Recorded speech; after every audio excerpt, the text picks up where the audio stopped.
থেকে উঠতে পারো। এত কিছু কথা হলো তাও শুনতে পেলে না? শুনতে পেয়েছি। কি করতে হবে এবারে?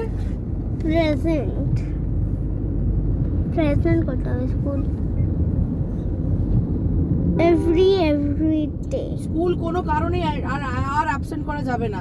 72%। কাকিমা হাঁপিয়ে গেলাম। এই যেটা ভয় করছিলাম সেটাই হলো, নো এন্ট্রি খুলে গেছিল। আপনার এই জাস্ট সরবরি মোড় ক্রস করলাম, 1.5 ঘন্টা আপনার লাগলো বিশালগড় ব্রিজ টু সরবরি মোড় আসতে।